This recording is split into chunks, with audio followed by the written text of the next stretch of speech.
Hello friends, this is Sharifa and welcome to the study point official seated Bengali. সবাইকে নমস্কার জানিয়ে শুরু করছি আজকের ক্লাস। সো ফ্রেন্ডস, আজকে আমরা আলোচনা করতে যাচ্ছি 2016 সেপ্টেম্বর মাসে যেটা টেট অনুষ্ঠিত হয়েছিল সেটার পেপার 1 এর ল্যাঙ্গুয়েজ 2 আর কোয়েশ্চেন সেট নাম্বার হচ্ছে 8। তো চলো দেখা যাক কোয়েশ্চেনগুলো। তো দেখে নিচ্ছি আজকের প্রথম কোয়েশ্চেন। সৌম্য চতুর্থ শ্রেণীতে পড়ে, একটি গল্প পড়ার সময় সে একটি অজানা শব্দ পেল, তার কি করা উচিত? সৌম্য চতুর্থ শ্রেণীর একজন শিক্ষার্থী, সে একটা গল্প পড়ছিল, গল্প পড়ার সময় একটি অজানা শব্দ পেয়েছে। এবার তার কি করা উচিত? দেখো, শব্দটিকে এড়িয়ে যাওয়া উচিত। এই যে এড়িয়ে দেখতে পাচ্ছ তোমরা, ইগনোর করা, এটা কিন্তু পেডাগজিতে একদমই একটা নেগেটিভ ওয়ার্ড, ঠিক আছে? সুতরাং 1 নম্বর অ্যান্সারটি কিন্তু হচ্ছে না। কাউকে তার অর্থ জিজ্ঞাসা করা। এখন দেখো, পাশে কি আছে বা না আছে সেটার কথা নেই, যে কাউকে তার অর্থ জিজ্ঞাসা করা, সে কতক্ষণে কাউকে কি জিজ্ঞাসা করবে? সুতরাং 2 নম্বরটিও কিন্তু হচ্ছে না। এবং অভিধানে বা ডিকশনারি যেটাকে বলে, তার অর্থ দেখা। একটা অর্থ, যে কোনো অর্থ, একটা অজানা শব্দ পেয়েছে, সে কি সঙ্গে সঙ্গে ডিকশনারি তার যেটা বই থাকবে সেটা কি বের করবে নাকি? অবশ্যই কিন্তু বের করবে না। তোমরা 4 নম্বর অপশনটা দেখলে বুঝতে পারবে। দেখো, বিষয়ের পরিপ্রেক্ষিতে অর্থ অনুমান করা বা গেস করা। এই যে গুণটা দেখতে পাচ্ছ, গেস করা, অবশ্যই কিন্তু একটা শিক্ষার্থীর মধ্যে থাকতে হয়। সঙ্গে সঙ্গে যখনই একটা অজানা শব্দ পেল, সে কি করতে লাগলো? অনুমান করতে লাগলো, যে বিষয়ের পরিপ্রেক্ষিতে, যে বিষয়ের ক্ষেত্রে পড়ছে সে বিষয়ের ক্ষেত্রে শব্দটা কি বোঝাতে পারে, তার যে একটা অনুমান করার দক্ষতা, সেটা কিন্তু করতে হবে। সুতরাং এখানে 4 নম্বর অ্যান্সারটি হয়ে যাবে আমাদের জন্য কারেক্ট অ্যান্সার। দেখে নিচ্ছি পরের কোয়েশ্চেনটা। ধারাবাহিক, যেটাকে কন্টিনিউয়াস এবং সামগ্রিক, কম্প্রিহেন্সিভ মূল্যায়ন কিসের মূল্যায়নকে নির্দেশ করে? এখানে কোয়েশ্চেনটা ভালো করে বুঝে নিতে হবে। যেটা ধারাবাহিক বা কন্টিনিউয়াস বলা হয়, এটাকে কি বলে? যেটা পাঠ বিষয়ের বা পড়াশোনার বিষয়ের যেগুলো পরীক্ষা নেওয়া হয় সেগুলোর কথা বলা হচ্ছে। এবং যেটাকে বলা হয় সামগ্রিক বা কম্প্রিহেন্সিভ, সেটা হচ্ছে তোমার পড়াশোনার বাইরে যে খেলাধুলো করা হয়, বাকি কোনো অনুষ্ঠান প্রতিষ্ঠান করা হয়, এগুলোর কথা বলা হচ্ছে। সুতরাং আমরা দেখে নেব যে কিসের মূল্যায়নকে নির্দেশ করে। অপশনগুলো দেখে নিচ্ছি। প্রথমে বলা হচ্ছে সমস্ত পাঠ্য বিষয়ের। দেখো, আগেই বলেছি যেটা কন্টিনিউয়াস, ধারাবাহিক, সেটা কিন্তু পাঠ্য বিষয়কে নির্ধারিত করে। সুতরাং 1 নম্বরটি হচ্ছে না, কারণ এখানে কম্প্রিহেন্সিভের কোনো কথা বলা হয়নি। 2 নম্বরে পাঠ্য ও পাঠ্য সহযোগী ক্ষেত্রগুলির, যেগুলো হচ্ছে তোমার স্কলাস্টিক অ্যান্ড কো স্কলাস্টিক। পাঠ্য হচ্ছে তোমার পাঠ্য বিষয়ের পড়াশোনা বা পরীক্ষার, যেগুলো লিখিত পরীক্ষার কথা বলা হচ্ছে এগুলো। এবং পাঠ্য সহযোগী, এই যে পাঠ্য সহযোগীটা দেখতে পাচ্ছ, এখানে বলা হচ্ছে পড়ার বাইরে, অর্থাৎ ক্লাসরুমের বাইরে যে খেলাধুলো করা হয় বা কোনো অনুষ্ঠান করা হয়, কোনো প্রতিযোগিতা করা হয়, সেগুলো। সুতরাং 2 নম্বরটা ঠিকই আছে। 3 নম্বর পাঠ সহযোগী, মানে কো কারিকুলার কার্যাবলী যেগুলো থাকে, বা মানে এই একই কথা, যেগুলো পাঠ্য বিষয়ের কথা। সুতরাং 3 নম্বরটিও হবে না। 4 নম্বরটি সামূহিক মূল্যায়ন বা সামেটিভ অ্যাসেসমেন্ট। এখানে কিন্তু অবশ্যই সামেটিভ অ্যাসেসমেন্ট হবে না, কারণ আমরা জানি যেটা ধারাবাহিক এবং সামগ্রিক, এটা কিন্তু হচ্ছে আমাদের ফরমেটিভ অ্যাসেসমেন্ট, যেটা কন্টিনিউয়াসলি হতেই থাকে। সুতরাং 4 নম্বরটিও হচ্ছে না। এখানে আমাদের অ্যান্সার হয়ে যাবে অপশন নাম্বার 2। কারণ পাঠ্য ও পাঠ্য সহযোগী, এখানে ক্লাসরুমের ভেতরে যা করানো হচ্ছে এবং ক্লাসরুমের বাইরে যেটা করানো হচ্ছে, এই সমস্ত কিছুকে কিন্তু ধারাবাহিক এবং সামগ্রিক বলা হয়। দেখে নিচ্ছি পরের কোয়েশ্চেনটা। গল্প কথন একটি শিক্ষণ পদ্ধতি, এর মাধ্যমে শিক্ষার্থীদের কোন দক্ষতার বৃদ্ধি ঘটানো যায়? দেখো, গল্প কথন একটা শিক্ষণ পদ্ধতি, যার দ্বারা শিক্ষার্থীদের কি দক্ষতা আমরা বৃদ্ধি করতে পারি। তো দেখো, প্রথমত আছে শ্রবণ ও কথন, যে গল্পটা বলছে সে কিভাবে বলছে বা কিভাবে বলবে, সেটার দক্ষতাটা বৃদ্ধি পায়। এবং যারা সামনে বসে গল্পটা শুনবে, তাদের শ্রবণ দক্ষতাটা কিন্তু বৃদ্ধি পাবে। সুতরাং 1 নম্বরটা ঠিকই আছে। 2 নম্বরটা কেবল কথনের, এটা একটা নেগেটিভ ওয়ার্ড, সুতরাং 2 নম্বরটি কিন্তু হচ্ছে না। পঠন ও লিখনের, দেখো পঠন মানে কিন্তু হচ্ছে রিডিং, যেটা একটা বই দেখে পড়তে হয়, এবং লিখন হচ্ছে লিখিত। যেখানে গল্প বলা হবে সেখানে কিন্তু স্পিকিং করবে, সে বলবে, এবং যারা সামনে থাকবে তারা কিন্তু শুনবে। এখানে কিন্তু পঠন এবং লিখনের কোনো কথা আসছে না। সুতরাং 3 নম্বরটি অপশনও হবে না। এবং 4 নম্বরে দেখো কেবল পঠন দেওয়া আছে, অনলি রিডিং। এই যে অনলি বা কেবল, এগুলো কিন্তু সম্পূর্ণটাই একটা করে নেগেটিভ ওয়ার্ড। সুতরাং 4 নম্বর অপশনটিও হচ্ছে না। আমাদের সরাসরি 1 নম্বর অপশনটা কারেক্ট হয়ে যাবে, কারণ দেখো যারা গল্পটা শুনবে তাদের শ্রবণ দক্ষতাটা বৃদ্ধি হবে, এবং যে বলবে তার কিন্তু কথন দক্ষতাটা বৃদ্ধি হবে। সুতরাং 1 নম্বরই হচ্ছে কারেক্ট আনসার। দেখে নিচ্ছি পরের কোয়েশ্চেনটা। কবিতা শিক্ষণের লক্ষ্য কি? বাচ্চাদেরকে যে আমরা কবিতা শেখাবো, সেটার লক্ষ্যটা কি আসলে? কবিতা মুখস্থ করানো, যেটাকে রোড মেমোরাইজেশন বলা হয়। দেখো, মুখস্থ বা রোড মেমোরাইজেশন যখনই তোমরা দেখবে এটা একটা নেগেটিভ ওয়ার্ড পেডাগজিতে, সুতরাং 1 নম্বরটি হচ্ছে না। 2 নম্বর সাবলীলতা এবং অনর্গলতা, ফ্লুয়েন্সি আর অ্যাকিউরেসি। এই যে দেখো, যখন বাচ্চারা কবিতা পড়বে সেখানে কিন্তু একটু ভুল হতেই পারে, যেহেতু প্রাইমারি সেকশনের কথাটা আমরা পড়ছি, সুতরাং 2 নম্বরটিও কিন্তু হচ্ছে না। 3 নম্বরে বলা হচ্ছে উচ্চারণের উন্নতি ঘটানো, অবশ্যই না, এখানে কিন্তু উচ্চারণের কথা বলা হবে না। এখানে কি বলা হবে দেখো, অপশন নাম্বার 4, ভাব ও ভাবনাকে অনুধাবন করানো। কবিতার মাধ্যমে কি বলা হচ্ছে, কবিতার তাল, লয়গুলো, ছন্দগুলো, সেগুলো সমস্ত কিছু কি করতে হবে, তাকে ফিল করতে হবে। এখানে বলা হচ্ছে ফিলিং এন্ড থটস, যেগুলো ভাবনা বা চিন্তা থাকবে সেগুলোকে উন্নতি করার জন্য। সুতরাং 4 নম্বর অপশনটি হয়ে যাবে আমাদের জন্য কারেক্ট অ্যান্সার। দেখে নিচ্ছি পরের কোয়েশ্চেনটা, নিচের কোন পদ্ধতিতে মাতৃভাষার অনুপ্রবেশ নিষিদ্ধ? দেখো, কোন পদ্ধতিতে আমরা মাতৃভাষাটা ডিরেক্ট ইউজ করি না, যেখানে লক্ষ্য ভাষায় যেটা আমরা বলার চেষ্টা করি সেটাই বলে ফেলি, সেখানে কিন্তু কোনো মাতৃভাষা ইউজ করা হয় না। প্রাকৃতিক পদ্ধতি, যেটাকে ন্যাচারাল মেথড বলে। দেখো, ন্যাচারাল মেথডটা হচ্ছে যেটা আমাদের ভাষা আহরণ করাকে বোঝাচ্ছে, যে প্রকৃতিগতভাবে যেটা আমরা আহরণ করি সেটা। অবশ্যই কিন্তু এটা হবে না, কারণ প্রাকৃতিক যেটা পদ্ধতি সেটাতে কিন্তু আমরা মাতৃভাষাটাই আহরণ করি, ঠিক আছে? তো দেখো, শ্রুতিভাষিক পদ্ধতি, এখানে বলা হচ্ছে মাতৃভাষার অনুপ্রবেশ, মানে যেখানে আমরা মাতৃভাষা ব্যবহার করতে পারবো না, কিন্তু অপশনে দেওয়া আছে অডিও লিঙ্গুয়াল, মানে শ্রুতি ভাষা, যেটা শোনা, তো শোনার সঙ্গে বলার কোনো কিন্তু কানেকশন নেই, সুতরাং 2 নম্বরটাও কিন্তু হচ্ছে না। এবার দেখো, প্রত্যক্ষ পদ্ধতি, যেটাকে ডিরেক্ট মেথড বলে, এটাই হয়ে যাচ্ছে কিন্তু আমাদের অ্যান্সার, যেখানে আমরা জানি যে ডিরেক্ট মেথডে যেটা আমাদের লক্ষ্য ভাষা থাকে সেটাই আমরা ডিরেক্টলি ইউজ করতে পারি, সেখানে মাতৃভাষা ইউজ করানো হয় না। কিন্তু তবু আমরা দেখে নিচ্ছি 4 নম্বরটা, যেটা দ্বিভাষিক পদ্ধতি, এখানে দ্বিভাষিক পদ্ধতির কোনো কথাই আসে না, তুলনাই হয় না, সুতরাং 3 নম্বর আনসারটি হবে আমাদের জন্য কারেক্ট আনসার। দেখে নিচ্ছি পরের কোয়েশ্চেনটা, ভাষা শিখনের সাবলীলতা, যেটাকে ফ্লুয়েন্সি বলা হয়, বলতে কি বোঝায়? যখন একজন শিক্ষার্থী ভাষা শিখনে সাবলীলতা পায় তখন সেটাকে কি বলা হয়? ব্যাকরণে ভালো দক্ষতা। দেখো, প্রাথমিক স্তরে কিন্তু ব্যাকরণটা আমাদের জন্য কি হয়ে যাবে, একটা নেগেটিভ ওয়ার্ড, সুতরাং 1 নম্বর আনসারটি হচ্ছে না। নির্ভুল লিখতে পারা, নির্ভুলও কিন্তু একটা নেগেটিভ হয়ে যাবে, কারণ যেহেতুকে ছোট বাচ্চা, আমরা প্রাইমারি সেকশনের কথা আলোচনা করছি, সেই হেতুকে বাচ্চাদের কিন্তু একটু একটু ভুল হওয়াটা স্বাভাবিক, সেখানে তারা সম্পূর্ণরূপে নির্ভুল কখনোই হবে না, সুতরাং 2 নম্বর অপশনটিও হচ্ছে না। 3 নম্বরে শুদ্ধ উচ্চারণ করতে পারা। দেখো, উচ্চারণ করতেও কিন্তু তারা ভুল করবে, এটাই স্বাভাবিক, সুতরাং এটাও কিন্তু হচ্ছে না।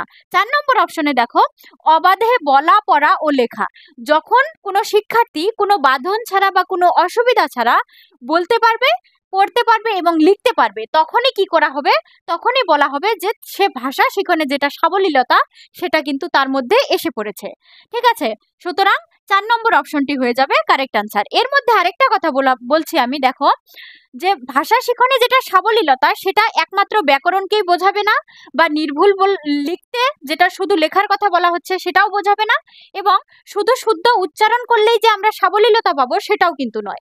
সে সাবলীলতা মানেই হচ্ছে যেখানে তুমি কোনো অসুবিধা ছাড়া বলতে পারবে, পড়তে পারবে এবং লিখতে পারবে, সব কিছুকে মিলিয়ে যখন খুব অনর্গলতার ভাবে তুমি পড়তে পারবে, লিখতে পারবে, বলতে পারবে, তখনই কি বলা হবে, সাবলীলতা থাকা বলা হবে। সুতরাং 4 নম্বর অপশনটি হয়ে যাচ্ছে আমাদের জন্য কারেক্ট আনসার। দেখে নিচ্ছি পরের কোয়েশ্চেনটা, নিচের কোনটি সাক্ষরতায় প্রবেশকালীন ক্রিয়ার অন্তর্গত? এখানে প্রবেশকালীন কিসেকে বোঝাচ্ছে আমি তোমাদেরকে বুঝিয়ে দিচ্ছি। দেখো, একটা বাচ্চা যখন জন্মগ্রহণ করে, একটা নবজাত শিশু কেবলমাত্র জন্মগ্রহণ করলো, সেদিন থেকে শুরু করে 3 মাস বয়স অবধি একটা বাচ্চা কি করে, কুইং করে, মানে কান্নাকাটি করে, অন্য আর কিছু না। যে যখন তার একটু অসুবিধা হয় বা কোনো প্রবলেম হয় তখন সে কান্নাকাটি করে, সেটাকে কুইং বলা হয়। তারপরের যেটা স্টেজ থাকে সেটা হচ্ছে তোমার প্রবেশকালীন স্টেজ, এটাকে কি বলা হয়, সেটা 3 মাসের থেকে শুরু হয়, এবং সেই স্টেজে বাচ্চারা মনের ভাব প্রকাশ করার জন্য কি করে, তোমাদের আঁকিবুকি কাটা করে, বাকি বক বক করে, ঠিক আছে? এটা হচ্ছে তোমার প্রবেশকালীন একটা স্টেজ। প্রথমে হচ্ছে প্রথম স্টেজ যেটা, সেটাতে বাচ্চা কুইং করে, এবং তার পরের স্টেজ যেটা সেটাকে প্রবেশকালীন স্টেজ বলা হয়, যেখানে বাচ্চারা প্রথমবারের মতো তারা তাদের মনের ভাব প্রকাশ করার জন্য চেষ্টা করে। তো দেখো, এখানে কোনটা হবে আমাদের অপশন, আঁকিবুকি কাটা ও বক বক করা, যেটা বয়স বললাম যে 3 মাস থেকে সেটাকেই বলে প্রবেশকালীন। সুতরাং 1 নম্বরটি অ্যান্সার হয়ে যাচ্ছে। তো তারপরে আমরা অপশনগুলো দেখছি, দেখো পাঠ অথবা অর্থোদ্ধার, এটা তো সম্পূর্ণরূপে হবে না, কারণ 3 মাসের একটা বাচ্চা কখনোই এটা সম্ভব না। নাচ গানও সম্ভব না এবং বর্ণ লিখন ও অক্ষর লিখনও সম্ভব না। সুতরাং এখানে আমাদের 1 নম্বর অপশনটি হয়ে যাচ্ছে কারেক্ট অ্যান্সার। দেখে নিচ্ছি পরের কোয়েশ্চেনটা, নিচের কোনটি সাহিত্যের নিদর্শন। এবার দেখো সাহিত্যের নিদর্শন এখান থেকে কোনটা হবে।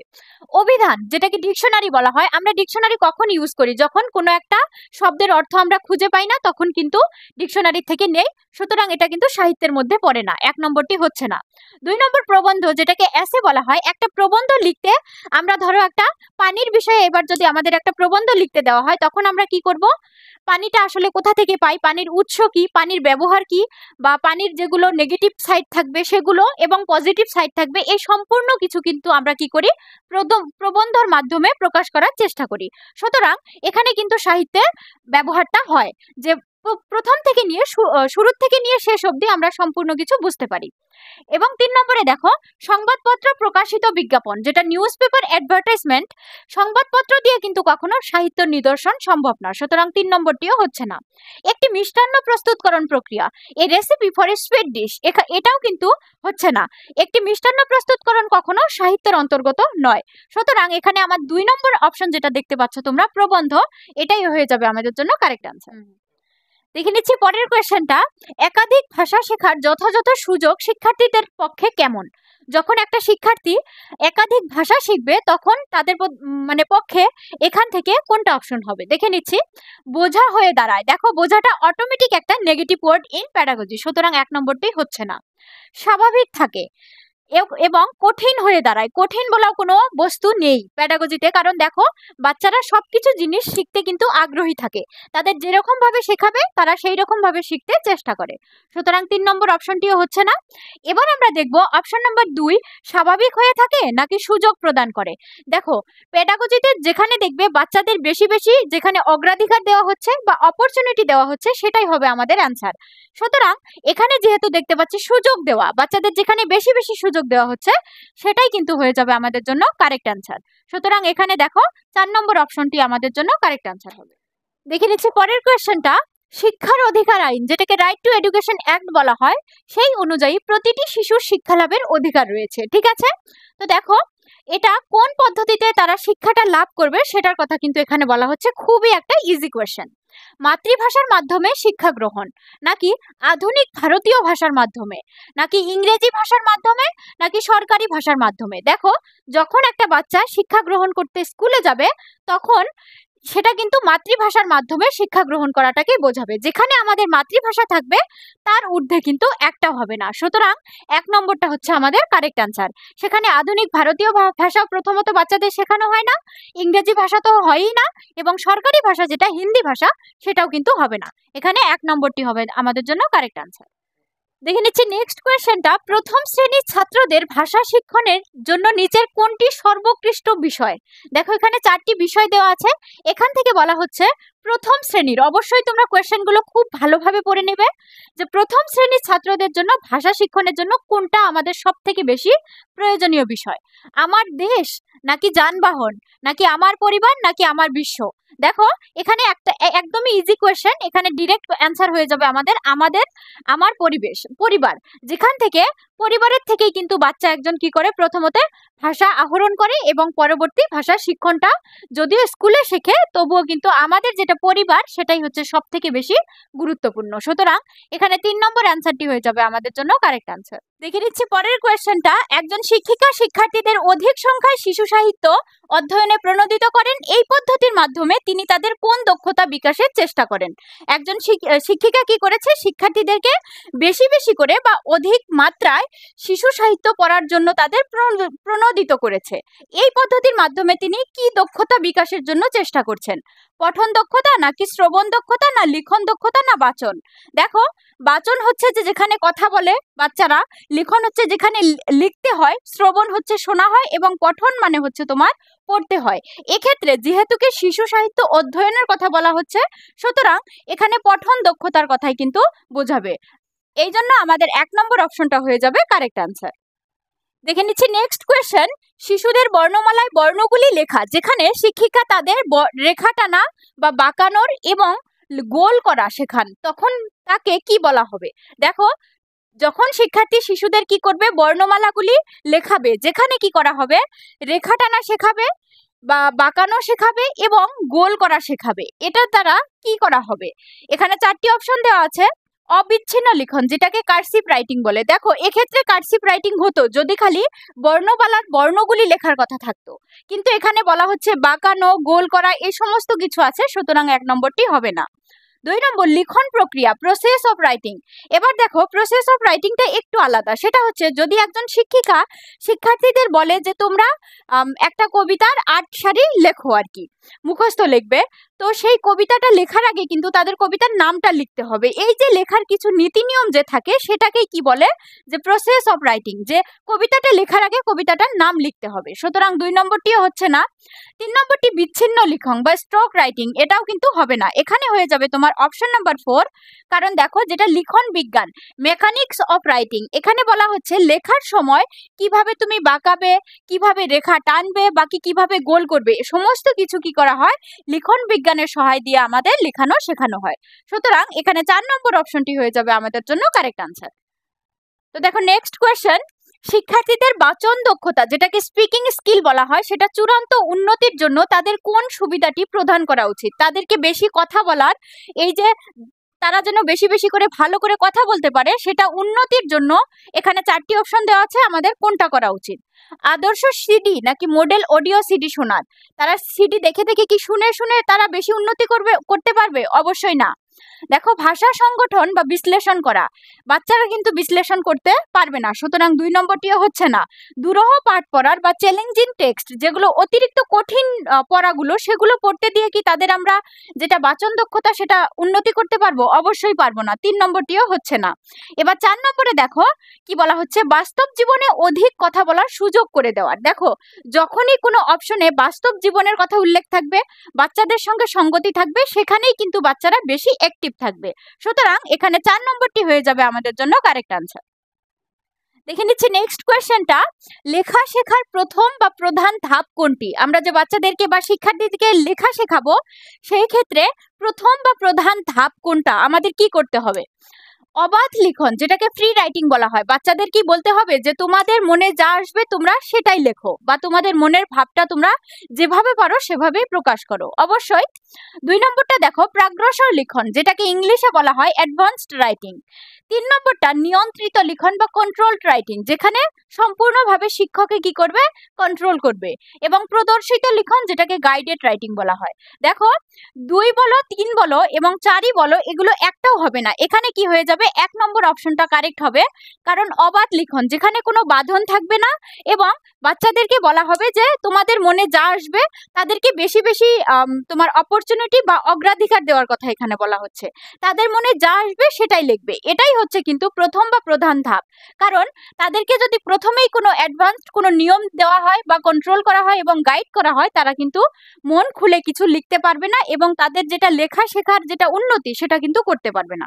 সুতরাং এখানে 1 নম্বরটা হয়ে যাবে আমাদের জন্য কারেক্ট আনসার।